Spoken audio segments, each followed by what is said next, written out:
तो बड़ा मार्मिक प्रसंग है।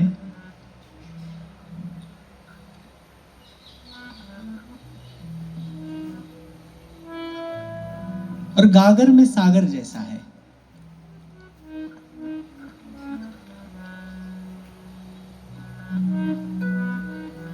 उपनिषद का मंत्र है, नायम आत्मा प्रवचनेन लभ्यो न मेधया न बहुना श्रुतेन यमे वै सुवृणुते तेन लभ्य।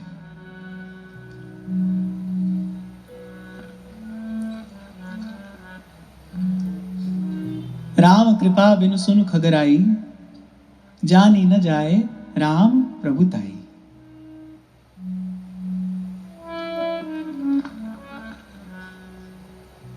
पूज्य महाराज श्री ने मंगलाचरण में कहा, श्री गुरु नानक देव जी महाराज दशम गुरु, उनके पावन चरण भी इस स्थान पर पड़े। श्री गुरुबाणी कहती है, तुद पावे ता नाम जपावे सुख तेरा दित्ता लइए।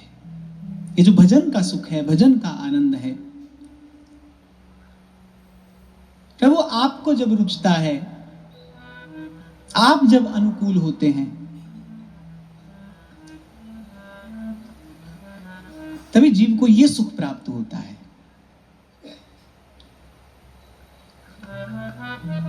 और वस्तुतः जब सुख कहा जाए तो उसका एक ही अर्थ है, यही सुख। तो बड़ा सुंदर प्रसंग है। स्वयं श्री जानकी नाथ जी ने, श्री अयोध्या नाथ जी ने कृपा करके एक बार रघुनाथ बुलाए गुरु द्विज पुरवासी सब अकारण करुणा वरुणालय प्रभु के हृदय में कृपा उमड़ी है, प्रभु ने बुलाया है। बैठे गुरु मुनि अरु द्विज सज्जन बोले बचन भगत भवभंजन। प्रभु ने कृपा करके बुलाया, श्री चरणों में बिठाया है और कल्याण का मार्ग प्रदान किया है, श्रेय का मार्ग प्रदान किया है।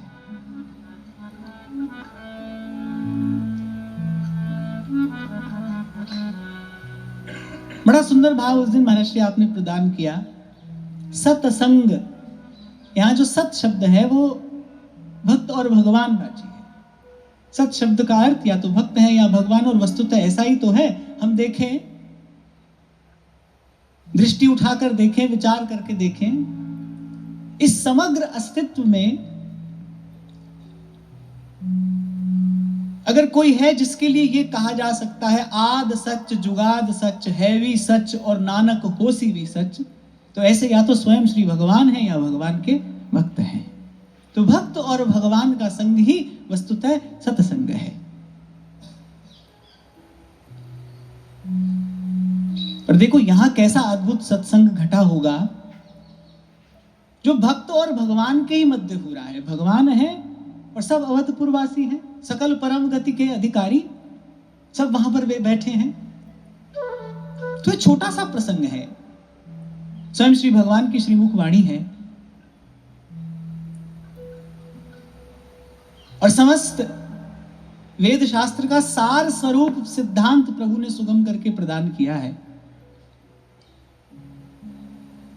कल्याण का सीधा मार्ग है, राजमार्ग कहा जा सकता है इसको। अब जब सत्संग हुआ है तो सत्संग का फल, सत्संग का प्रसाद क्या है? विवेक की जागृति। श्री गीता जी में भी भगवान ने कहा, जब प्रसन्न होता हूं तब देता क्या हूं? कथयन्त्यश्च माम नित्यम तुष्यन्ति च रमन्ति च तेषाम सतत युक्तानाम भजताम प्रीतिपूर्वकम। ऐसे जन को देता क्या हूं? ददामि बुद्धि योगम तम येन माम उपयान्ति ते। तो बड़ा अद्भुत अद्वितीय सत्संग यहां हुआ, और सत्संग का प्रसाद है विवेक की जागृति। और विवेक जागृति का प्रथम लक्षण क्या है? ये जो मनुष्य शरीर है क्यों मिला है, इस बात का बोध हो जाना।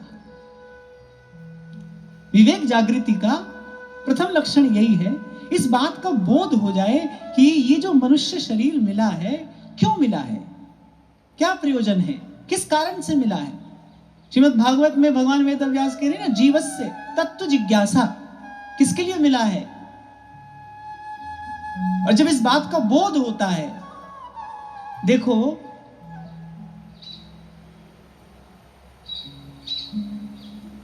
एक दरिद्र व्यक्ति है, जन्म से दरिद्र है, और एकाएक उसको पता चलता है मेरे घर में कहीं धन गड़ा है।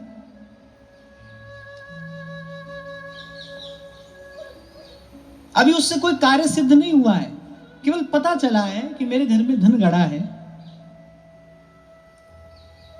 वो जो दरिद्रता जन्य जो कष्ट है, जो संताप है, वो दूर होने लगता है। एक प्रसन्नता का, एक आनंद का संचार होने लगता है। ऐसे ही जब विवेक जगता है, जैसा निवेदन किया, विवेक जागृति का प्रथम लक्षण है इस बात का बोध हो जाना कि मनुष्य शरीर क्यों मिला है। इसका केवल एक ही लक्ष्य है, इसका केवल एक ही प्रयोजन है। जैसे ही इस बात का बोध होता है और अंतर में, तब प्रभु के प्रति एक कृतज्ञता का भाव उदय होता है। आहा, प्रभु आपने मुझ पर कृपा की। इसीलिए श्री रघुनाथ जी ने जब कहना आरंभ किया तो सबसे पहली बात क्या कह रहे हैं? बड़े भाग मानुष तन पावा, सुर दुर्लभ सब ग्रंथन गा। बड़े भाग, बड़ा ऊंचा भाग्य है। और प्रभु आपने कृपा करके मुझे ये अवसर प्रदान किया है। साधन धाम मोक्ष कर द्वारा, पाई न जेहि परलोक सवार। साधन धाम मोक्ष कर द्वारा, पाई न जेहि परलोक सवारा।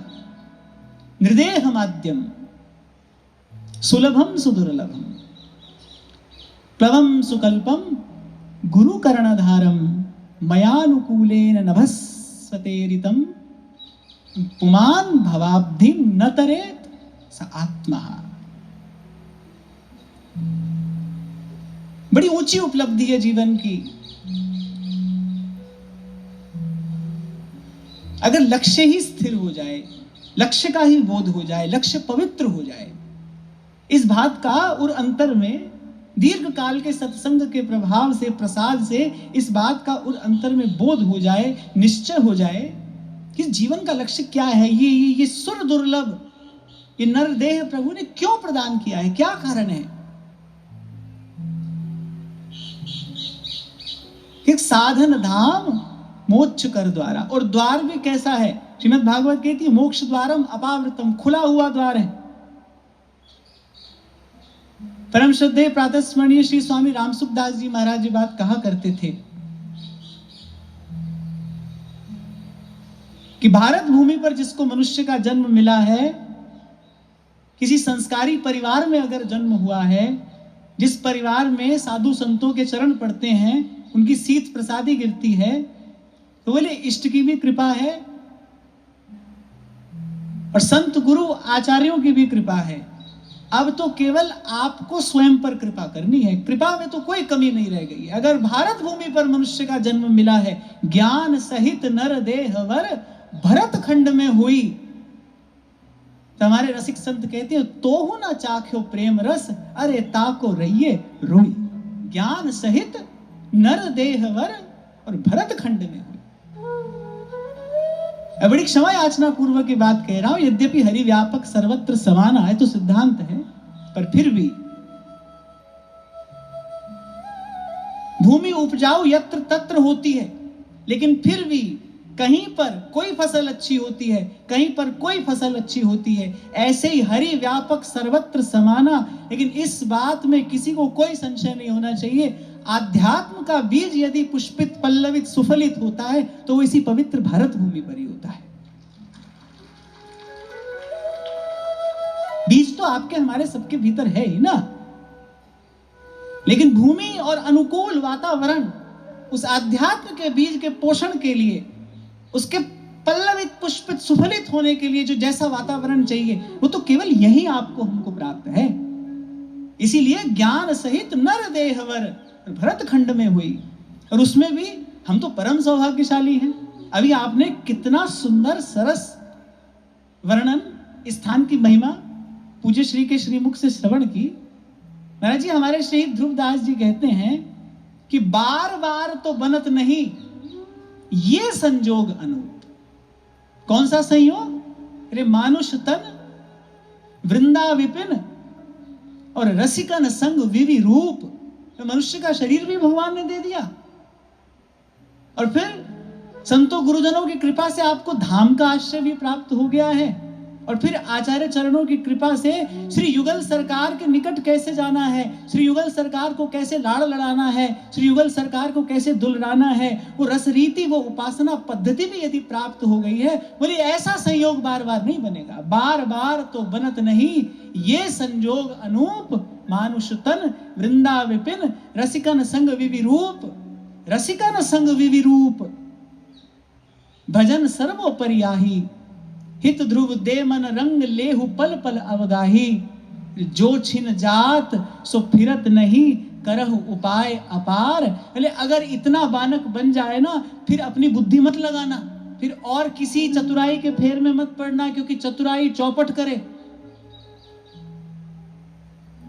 यदि इतना संयोग बन जाए, जो छिन जात सो फिरत नहीं करहु उपाय अपार।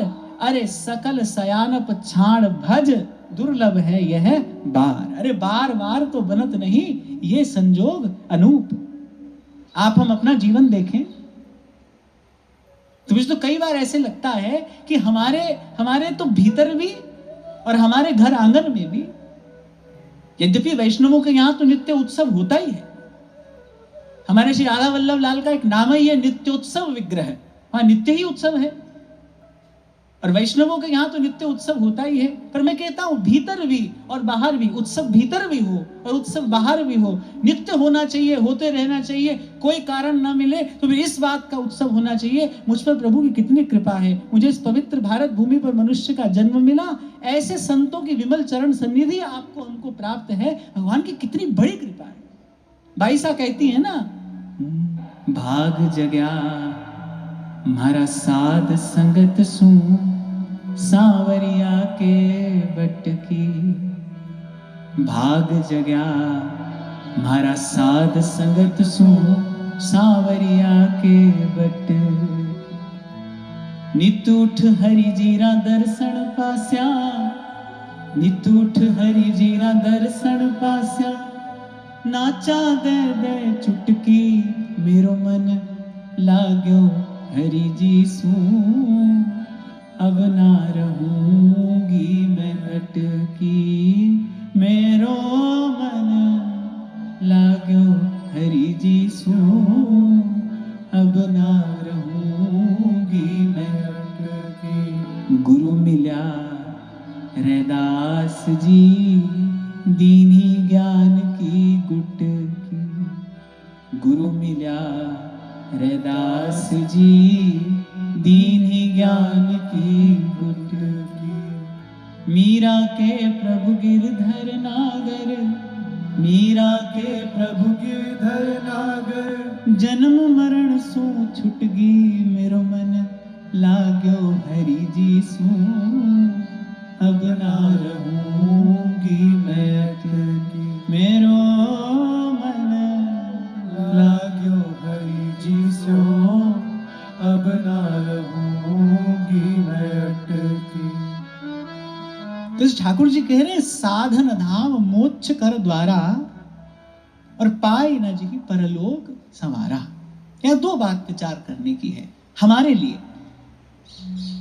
साधन क्या है, साधन का स्वरूप क्या है, और एक वैष्णव के लिए मोक्ष का स्वरूप क्या है। अब देखो, अनेकानि च शास्त्रीणि स्वल्पायुर्विघ्न कोट्यः तस्मात् सारम विजानीयात् क्षीरम हंस इवाम्बसी। भगवान वेदव्यास ऐसा कहते हैं। हम लोगों के लिए साधन का स्वरूप क्या है, कैसा जीवन, कैसा साधन हो जो जीव को मोक्ष का अधिकारी बनाता है। तो यहां इस पंक्ति में दो बात विचार करने की है। श्री भगवान ने कहा साधन धाम मोक्ष कर द्वारा। साधन, कैसा साधन, जो मोक्ष प्रदान करने वाला है। अब मोक्ष शब्द ऐसा है ना, कभी कभी सुनते ही किसी के मन में आता है कि मरने के बाद मिलने वाला कोई फल या कोई वस्तु होगी। पर हमारे श्री कबीर जी कहते हैं, कबीरा जीते भेंटिए मुए मिले नरा। कबीरा जीते भेंटिए मुए मिले न राम। क्योंकि यदि प्रभु से मिले बिना मर गए तो फिर क्या होगा, कोई बताओ। प्रभु से मिले बिना कोई मर जाए तो फिर एक ही परिणाम है, मरण का परिणाम क्या है, जन्म, फिर जन्म होगा, पुनरपि जन्म पुनरपि मरणम। तो इसलिए कबीरा जीते भेंटिए, क्योंकि बहुत बार ऐसा होता है, अरे मरने के बाद स्वर्ग जाएंगे, मरने के बाद कुछ मिलेगा। अरे सब कुछ मरने के ही बाद होना है, फिर इस मनुष्य जीवन की इतनी महिमा गाई क्यों गई है। कबीरा जीते भेंटिए अरे मुए मिले नरा। लोहा माटी मिल गया फिर पारस का क्या काम। लोहा माटी मिल गया फिर पारस का क्या काम। हमारे श्री ध्रुवदास जी कह रहे, इन्हीं नैनन सब सुख देखे और जीवन जन्म सफल कर लेके।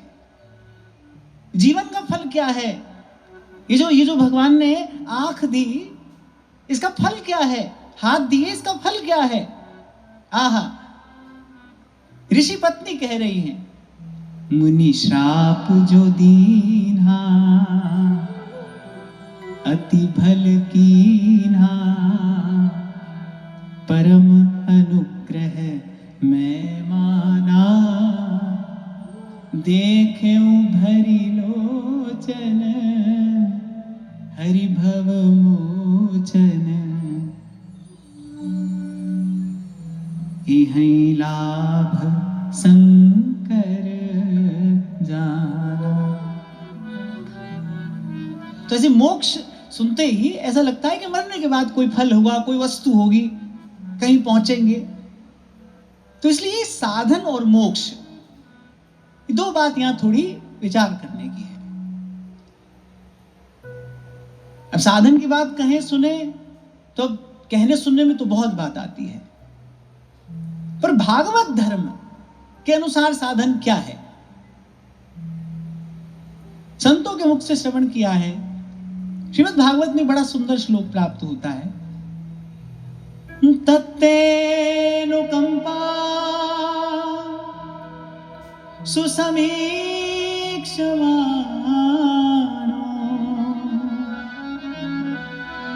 भुञ्जान एवात्मकृतं विपाकम् हृत्वा वपुर्भिर्विदधन् नमस्ते जीवेतयो मुक्तिपदे सदाय भा। तत्तेनुकंपां सुसमीक्षमाणो भुञ्जान एवात्मकृतं विपाकं हृद्वाग वपुर्भिर्विदधन् नमस्ते जीवेत।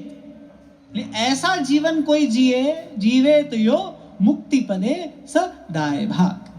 एक और बात,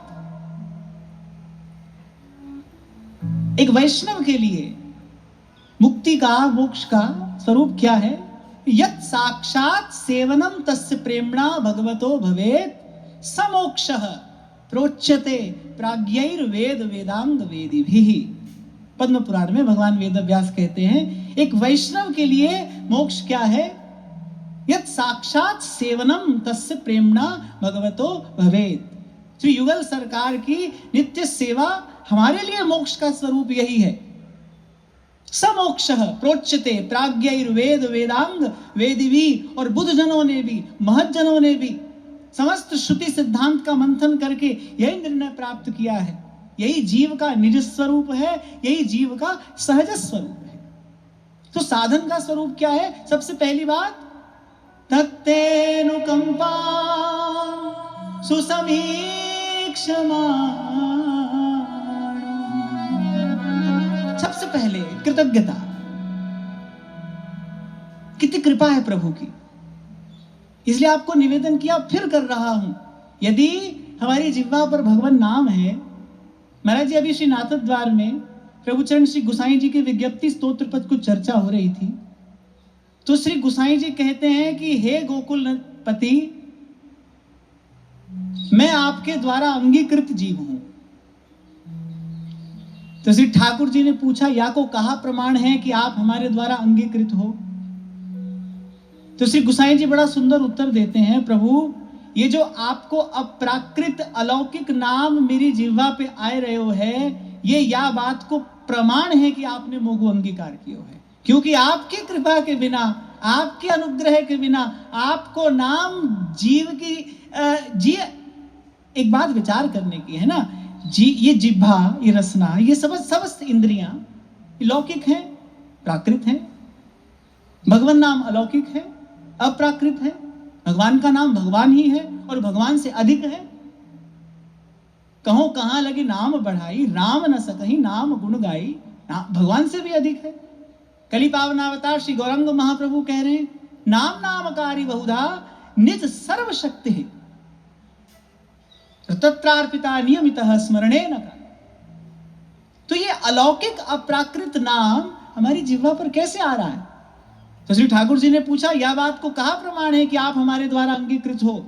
क्योंकि श्री गुसाई जी ने कहा, प्रभु मैं आपके द्वारा अंगीकृत जीव हूं, और जब आपने एक बार मोकु स्वीकार कर लियो है, जब आपने एक बार मोकु अंगीकार कर लियो है, तो अंगीकार किए पाछे आपको विचार नहीं करना चाहिए, ये स्वामी धर्म नहीं है।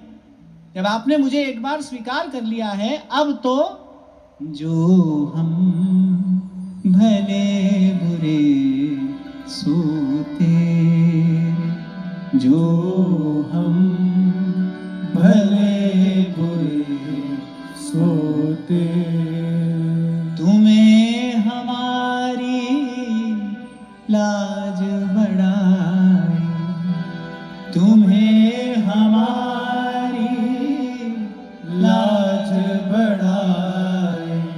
बिनती सुन प्रभु मेरे, जो हम भले बुरे सोते। सूरदास प्रभु तुम्हारी कृपा पे, सूरदास प्रभु तुम्हारी कृपा पे, सूरदास प्रभु तुम्हारी कृपा पे, सूरदास प्रभु तुम्हारी कृपा पे। पाए सुख जो घनेरे, जो हम भले बुरे सोते रे, जो हम भले बुरे सोते, जो हम भले बुरे सोते, जो हम भले बुरे सोते। तो हे नाथ, ये मेरी जिह्वा पर जो आपका अप्राकृत अलौकिक नाम आ रहा है, ये इस बात का प्रमाण है कि आपने मुझे स्वीकार किया है, आपने मुझे अंगीकार किया है। और जब आपने मुझे अंगीकार कर लिया है, अब मेरे गुण दोष का विचार करना उचित नहीं है। अब आपको मेरे गुण दोष का विचार नहीं करना चाहिए। अब तो मैं आपका हूं, सदा सर्वविध सर्व प्रकार से आपका हूं, आपके शरणागत हूं, और शरणागत का पालन, शरणागत का पोषण, शरणागत का रक्षण, अब तो प्रभु यही आपको शोभा देता है। तो ही मोहि नाते अनेक मानिए जो भावे, जो त्यों तुलसी कृपालु चरण शरण आवे।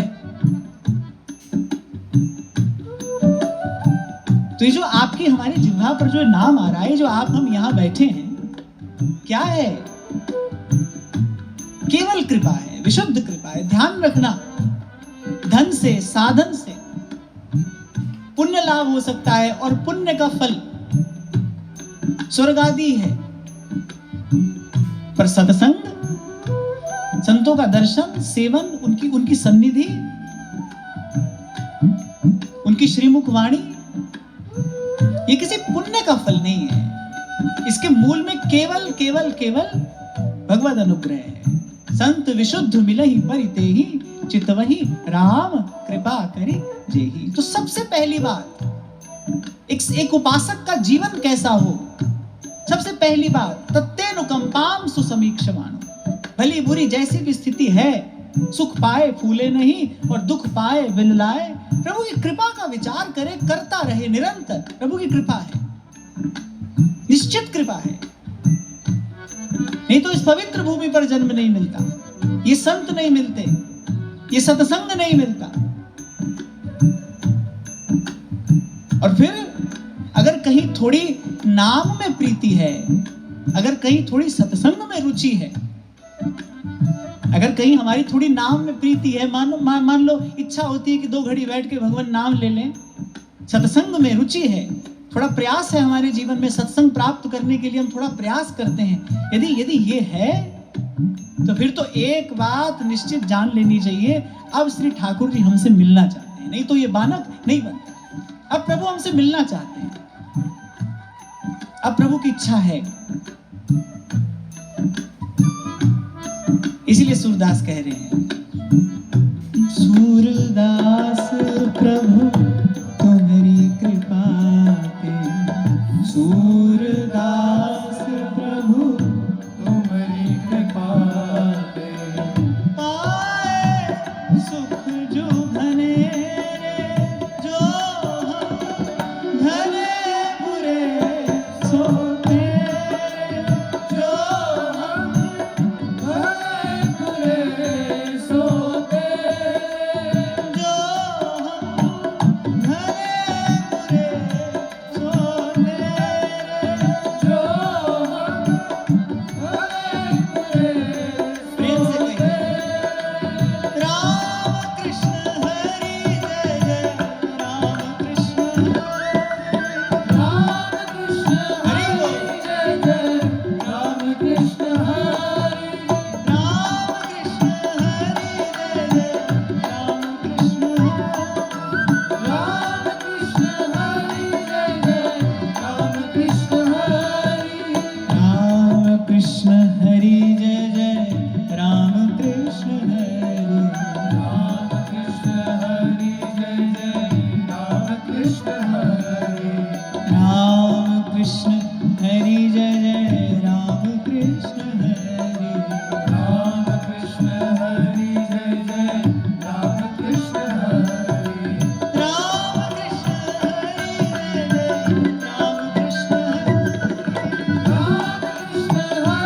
जय जय, राम कृष्ण हरि, राम कृष्ण हरि जय जय, राम कृष्ण हरि, राम कृष्ण हरि जय जय, राम कृष्ण हरि, राम कृष्ण हरि जय जय, राम कृष्ण हरि, राम कृष्ण हरि जय जय, राम कृष्ण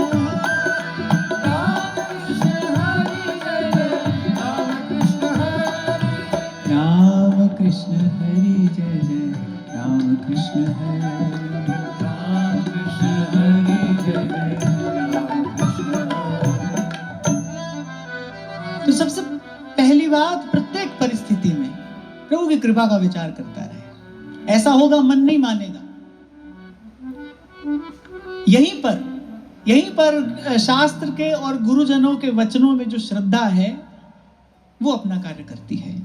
अपना मन नहीं मानेगा, प्रभु के विधान में मन दोष देखेगा, क्यों ये दुख हुआ, क्यों ये पीड़ा हुई, क्यों ये कष्ट है, हमारे ही साथ में ऐसा क्यों होता है। ये सब संकल्प विकल्प मन में उठेंगे, बड़ी तीव्र गति से उठेंगे। पर यदि भगवान नाम में और सत्संग में लगे रहे, क्योंकि इसको साधने का केवल एक ही उपाय है, साधन को हरि भजन है, कह सत्संग सहाय। और उसमें भी मैं तो आपको निवेदन करूंगा कि उसमें भी सत्संग नियम पूर्वक हो।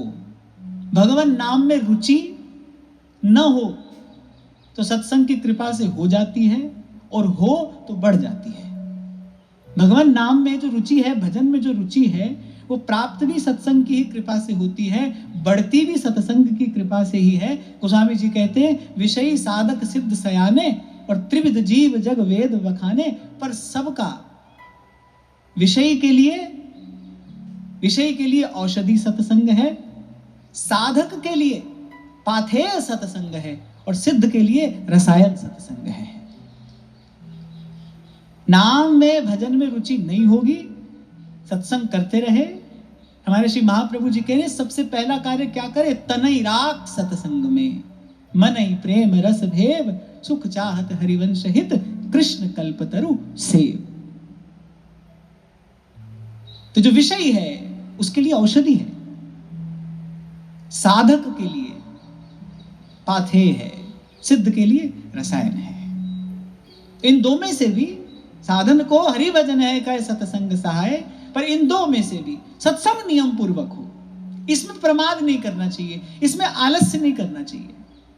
सत्संग की कृपा से फिर धीरे धीरे तब ही हो ही सब संशय भंगा,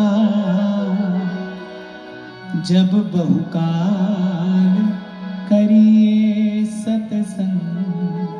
धीरे धीरे समस्त संशयों की निवृत्ति होगी, मन को ठौर मिलेगी, मन को ठिकाना मिलेगा। तो मैं आपसे निवेदन कर रहा था कि पहले पहले मन नहीं मानेगा, पहले पहले मन अनेक प्रकार के संकल्प विकल्प उपस्थित करेगा, पर यही इसी समय इसी स्थान पर शास्त्र में और गुरुजनों के वचनों में जो श्रद्धा है वो अपना कार्य करेगी। अरे गुरुदेव के शब्द हैं, हम पर प्रभु की कृपा है। आप देखो 100 बार कोई झूठ सुनो तो वो सच लगने लगता है, उसमें कुछ सत्यता का आभास होने लगता है। फिर ये तो परम सत्य है। जब पुनरुक्ति से, पुनर्विचार से, बार बार उसको बोलने से, बार बार उसको विचारने से, आप एक बात का विचार करो, ये असार संसार जिसने अपार दुख दिया, जिसके कारण अपार पीड़ा पा रहे हैं, ये अपना लगता है, क्या कारण है? वो जो पुनः पुनः इसका दर्शन है, इसका सेवन है, इसका स्पर्श है, आप देखो कुछ ना होते हुए भी सत्य प्रतीत होता है। फिर ये बात, ये विचार, ये सिद्धांत कि हम पर भगवान की कृपा है, ये तो परम सत्य है।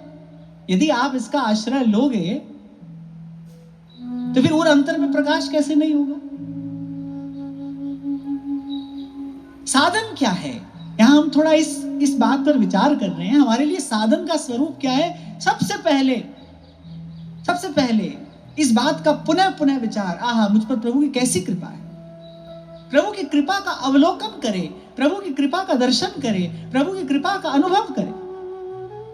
समस्त संतों के जीवन में ये एक बात समान रूप से देखी जाती है। बड़े अच्छे बड़े प्यारे संत हैं श्री पलटू जी महाराज, बड़ी सुंदर उनकी वाणी है, मुझे तो बहुत ही प्रिय है। वो कहते हैं, पलटू ऐसे दास को भरम करे संसार। तो ध्यान से सुनना, भरम करे संसार होए आसन से पक्का, भली बुरी जो परे सहे सब ही का धक्का। इसी को कहते हैं आसन सिद्धि। एक तो आसन सिद्धि है कि भाई एक आसन में बैठ गए सो बैठ गए, पर भाव दृष्टि से अगर विचारें तो आसन सिद्धि क्या है। महाराज जी एक संत के मुख से बड़ी सुंदर बात श्रवण की। श्री संत भगवान कह रहे थे कि जिस स्थान पर बैठकर भजन किया जाता है, पहले जल छिड़क कर उस स्थान को पवित्र किया जाता है, फिर आसन लगाकर उस पर बैठा जाता है। तो कहने लगे संतोष का जल छिड़के, संतोष का जल छिड़के और धीरज के आसन पर बैठकर भगवान का भजन करे। सह सब ही का धक्का। दो चीज धक्का मारती है जब कोई भजन करता है, दो चीज धक्का मारती है। क्या? सुख भी धक्का मारता है और दुख भी धक्का मारता है। सुख आता है फूल जाता है व्यक्ति, दुख आता है व्यक्ति घबराता है। अच्छा, हमारे यहां केवल दुख से बचने की बात नहीं है, सुख और दुख इस द्वंद्व से मुक्ति की बात है, और एक से बचा जा भी नहीं सकता। हम जीवन भर इसी प्रयास में लगे रहते हैं, सब दुख दूर हो जाए, सब दुख दूर हो जाए, पर ऐसा हो ही नहीं सकता, कभी नहीं होगा। यदि मुक्ति हुई तो सुख दुख रूपी द्वंद्व से मुक्ति होगी। केवल दुख से मुक्त होने का कोई विधान नहीं है, केवल दुख से मुक्त होने का कोई उपाय नहीं है। यदि जीव मुक्त होगा तो सुख दुख द्वंद्व से मुक्त होगा। तो यहां पलटू साहब कह रहे हैं, पलटू ऐसे दास को भरम करे संसार, भरम करे संसार होए आसन से पक्का। धीरज के आसन पे बैठे, न सुख हिलाए न दुख हिलाए। हमारे श्री ध्रुवदास जी कहते भजनी ऐसो चाहिए। कैसो? कह रहे सुख पाए फूले नहीं, दुख पाए घबराए। सुख पाकर फूल ना जाए, दुख पाकर घबरा ना जाए। जो भी आए, जैसी भी स्थिति आए, उसमें दर्शन, उसमें विचार केवल एक भगवत कृपा का ही करे। ये जो भी स्थिति मेरे जीवन में आई है, प्रभु की मुझ पर कृपा है। अभी क्योंकि श्री नारद द्वार से हम वो चर्चा करके आए हैं ना, तो थोड़ा मन में वही भाव अभी बना है। श्री गुसाई जी कहते हैं प्रभु से, हे कृपानाथ, जो जीव आपके द्वारा अंगीकृत कर लियो गयो है, अब वो काल और कर्म के अधीन है। वो काल और कर्म के अधीन नहीं है। हमारे चाचा श्री वृंदावन दास जी करुणा बेली में कहते हैं, श्री ठाकुर जी को उल्हाना देते हुए कहते हैं, कर्मन के बस तुव जन हो, तो तुव भजन करे क्यों को। हे प्रभु, जिस जीव को आपने स्वीकार कर लिया है, जिसने आपकी शरणागति स्वीकार कर ली, जो आपके शरणापन्न है और जिसको आपने अंगीकार कर लिया है, यदि वो भी काल और कर्म के अधीन रहे, फिर आपका भजन कोई क्यों करे। कर्मन के बस तुम जन होई, तो तुम भजन करे क्यों कोई। कहने का तात्पर्य क्या है कि यदि हमने वस्तुतः भगवत शरणागति स्वीकार की है, केवल कहते नहीं है, यदि हम मानते हैं कि हम भगवान की शरण में हैं, प्रभु ने हमको स्वीकार किया है, फिर तो भाई हमारे जीवन में जो हो रहा है वो ना तो शनि मंगल के कारण हो रहा है, ना उसमें कोई और ही कारण है। फिर तो हमारे जीवन में जो हो रहा है उसमें केवल भगवत इच्छा ही एकमात्र कारण है, भगवान की इच्छा से हो रहा है। और आप देखो, आप विचारो और आप इस बात का अनुभव करके देखिए, इस बात का पुनः पुनः विचार करिए। ये जीवन में जो हो रहा है ये भगवत कृपा है।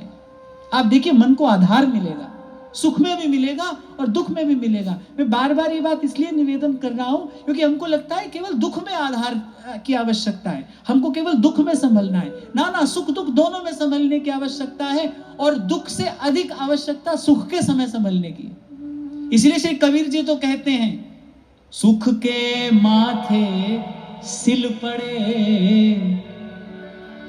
सिलबट्टा होता है ना, वो सिल उठाकर मार रहे हैं। सुख के माथे सिल पड़े, जो नाम हृदय से जा, बलिहारी वा दुख के, जो पल पल नाम रटा। सुख हो दुख हो दोनों में भगवत कृपा का विचार करें, प्रभु पर दृष्टि रखें। कांटा किसके लिए है? गुलाब का पौधा होता है ना, पौधे के बिल्कुल पास में कांटा होता है, पर कांटा किसके लिए है? जिसकी दृष्टि फूल से हटे उसके लिए कांटा है। जिसकी दृष्टि फूल पर है उसके लिए कोई कांटा नहीं है। आंख दो हो भाई, पर दृष्टि तो एक है ना। दृष्टि यदि पुष्प पर है फिर उसके लिए कोई कांटा नहीं है। अगर अपनी दृष्टि इस बात पर है, हमारे मन में सतत निरंतर केवल एक ये विचार, ये चिंतन, सत्संग की कृपा से ये भाव बना है कि जीवन में जो हो रहा है वो भगवत कृपा है, भगवत कृपा है, भगवत कृपा है, फिर तबई होई सब संशय भंगा, जब बहुकाल करिए सत्संगा, फिर धीरे धीरे समस्त संशयों की निवृत्ति होती है भाई, अवश्य होती है। एक बड़े अंधेरे कक्ष में जब आप एक दिया जलाते हैं तो दिया रखते ही उस कक्ष की एक एक वस्तु नहीं दिखाई पड़ती। जब आप दिया रखते हैं तो शनय शनय वो जो प्रकाश है वो प्रसारित होता है, फिर कक्ष की एक एक वस्तु दिखाई पड़ने लगती है। ऐसे ही नाम का, सत्संग का दीपक जब अंदर में जलाया जाता है, फिर धीरे धीरे, तभी तो श्री गोस्वामी जी कह रहे हैं, तब ही हो ही सब संशय भंगा, जब बहुकाल करिए सत्संग। और कुछ बदले ना बदले पर भाई सत्संग की कृपा से, निरंतर सत्संग के अभ्यास से दृष्टिकोण अवश्य बदल जाता है। पहले द्वंद्व में लगे थे, द्वंद्व में पड़े थे, द्वंद्व का ही विचार करते थे, अब केवल एक विचार रह गया, प्रभु की कृपा। यहां भगवान वेदव्यास कह रहे हैं उस मुक्ति पद का अधिकारी कौन है? सबसे पहली बात, तत्तेनुकंपाम सुसमीक्षमाणो और भुंजान एवात्म कृतम विपाकम। जो भी हिस्से आया है, जो भी आपके मेरे बट में आया है, भगवत कृपा का विचार करते करते, अच्छा एक और परम लाभ जो इसमें है वो ये कि अगर भगवत कृपा का आश्रय है, भगवत कृपा का विचार है, तो फिर श्री ठाकुर जी का ये भी स्वभाव है। और स्वभाव क्या, ये तो उनका संकल्प है। जिमि बालक राखे महतारी। अजीब, बड़ा सुंदर उदाहरण यहां दिया। जिमि बालक राखे महतारी, करऊं सदा तिनकी रखवारी। चंचल बालक होता है ना, माँ एक जगह बैठाती है, फिर दौड़कर वो कहीं जाता है, सीढ़ी की तरफ जाएगा, चूल्हा जलता होगा उसकी तरफ जाएगा। माँ काम में भी लगी है पर उसकी दृष्टि बालक पर ही है। बालक चंचल है, दौड़कर यहां जाता है, वहां जाता है, उसको अपने हित का कुछ बोध नहीं है।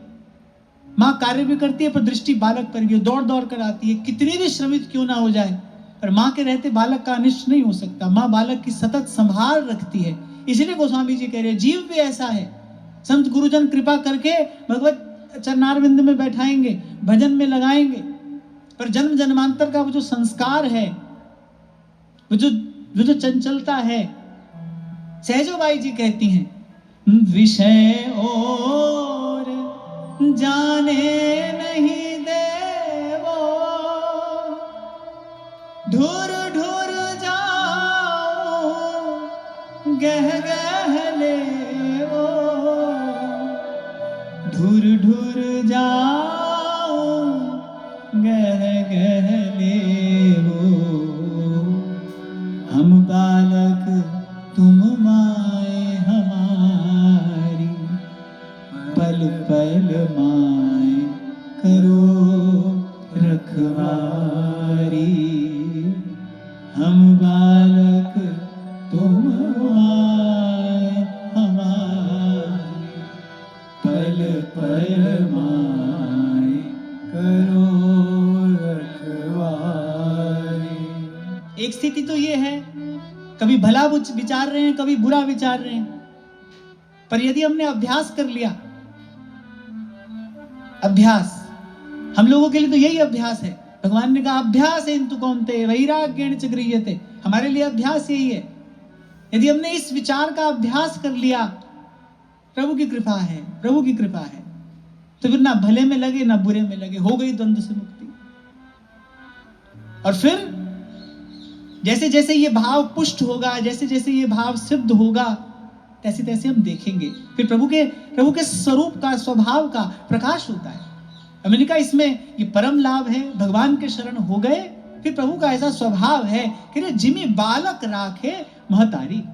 यहाँ गोस्वामी जी ने पिता का उदाहरण न देकर माता का उदाहरण दिया है। जैसे माता रखती है बालक को, बालक चंचल होता है, खूब चंचलता करता है, यहाँ दौड़ता है वहां दौड़ता है, माँ को हजार काम हो, पर माँ का चिंतन, माँ की दृष्टि रहती है बालक पर। माँ बालक का अहित होने नहीं देती, बालक का अनिष्ट होने नहीं देती, पदे पदे बालक को संभालती है। ऐसे प्रभु की कृपा का विचार करते रहे, शुभ अशुभ दोनों से मुक्ति होगी।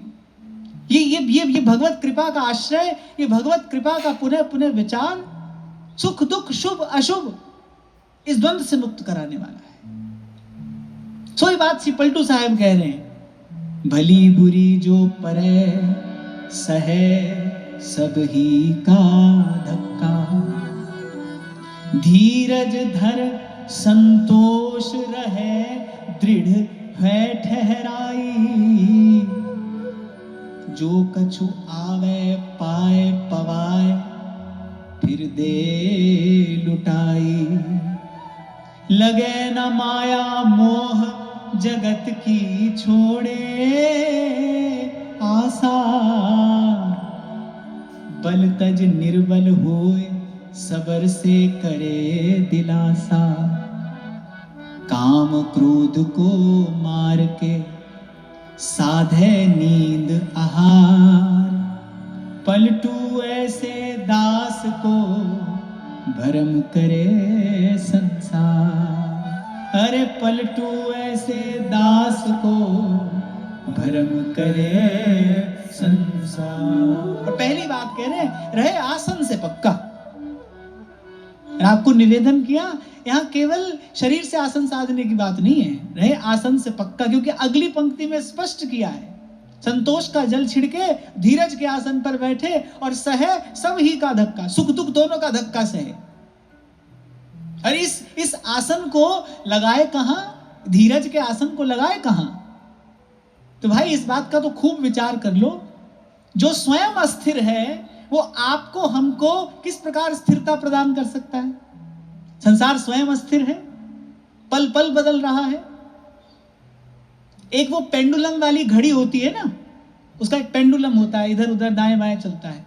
अब कोई आपसे कहे कि इस पेंडुलम पर दृष्टि स्थिर करो, तो आप कर सकते हो? अरे जब लक्ष्य ही स्थिर नहीं है तो दृष्टि कैसे स्थिर होगी? ऐसे ही संसार है, पल पल बदल रहा है। जो स्वयं पल पल बदल रहा है, जिसका अपना कोई ठिकाना नहीं है, वो आपको हमको क्या ठिकाना देगा, आपको हमको क्या आधार देगा? भाई आसन लगाने के लिए कोई आधार तो चाहिए। वहीं पर ये भाव, भगवत कृपा, प्रभु के चरणारविंद की शरण हूं मैं, भगवान की मुझ पर कृपा है, इस बल पर, इस आधार पर धीरज का आसन लगाए और फिर कहत कबीर सुनो भाई साधो, साहेब मिले सबूरी में, जो सुख पायो राम भजन में, सो सुख नाई अमीरी। तो तत्तेनुकंपाम सुसमीक्षमाणो भुंजान एवात्म कृतम विपाकम। फिर धीरे धीरे एक स्थिति ऐसी आती है, साधक को फिर एक ऐसी भाव दशा प्राप्त होती है जहां वो सुख पाकर फूलता नहीं और फिर दुख से घबराता नहीं।